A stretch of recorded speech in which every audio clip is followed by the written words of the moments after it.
like judo and sambo, but they're about speed. They're about speed shot. Like I wanna go real fast, right? So I take a lot of that mentality into jiu-jitsu. I don't take the classic mentality of hour-long fights. Like when the heck is that gonna happen, right? There's 3-hour-long racing challenges and stuff, so I don't wanna go a long time. And because I am an ex-military and a combat veteran, I'm trying to kill that fool first. That's the way my mentality is. I'm trying to kill right away.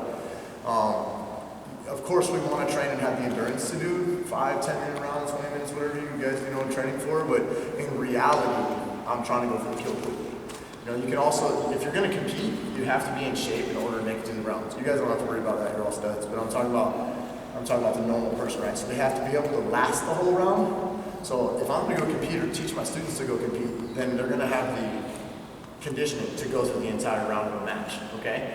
So that being said, that's out of the way. We've already got our conditioning out of the way, right? So go ahead and try and kill that dude as fast as you can, Don't try and save it till the end.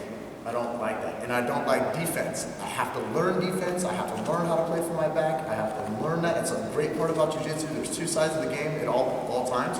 But if I prefer something, I want to be the one attacking. I don't want to be the one defending. I want to be attack, attack, attack, attack. If you're on defense, you're losing, in my opinion, okay? So, anyways, I just talking a little bit, giving you guys a breath, but I'm going to do a rolling bow and arrow.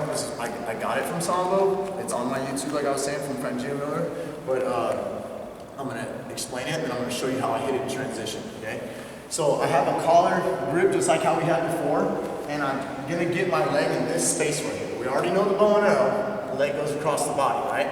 And if he's like keeping his weight down at all, I'm not going to be a jerk. I'm going to lift him, okay? To get that foot in, and if he's tight, just lift him. You know what I'm saying? Now my hand, come over here at the camera so you can see this.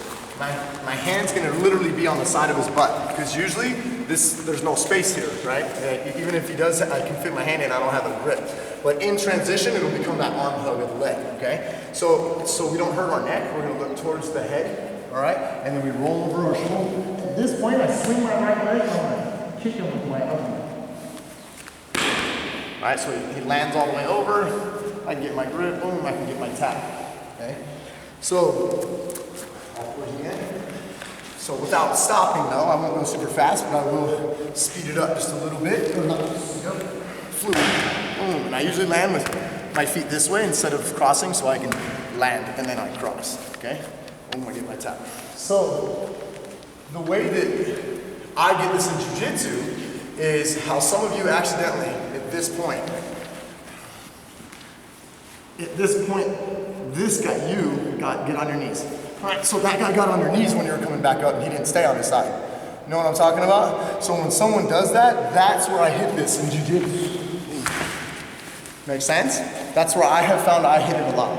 Is when I'm doing that bow and arrow attack, and instead of the guy going escape the hook and staying here and choosing to play a back game, it's for the guy that goes escape the hook and he goes back to his knees.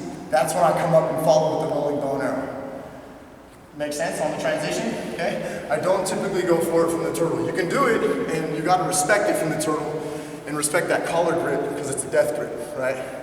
But in judo and sambo, it's done at the world championship, and then in judo at the Olympic level. So for sure, that's a legit move to do by itself. Let's do it one more time though.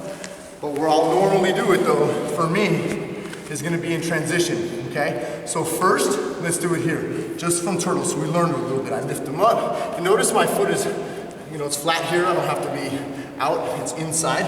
Hand goes to the butt, I roll, kick, it lands, cross my ankles, and I get my tap. Good to go, guys? Take it easy, but I don't have to bring his neck across it. But I am swinging one leg for momentum, and then kicking his body over. You felt that, right? That's what made him go away. I don't want you guys to do this. Oops. So I'm taking my leg, taking him over. All right? Just do it at this pace.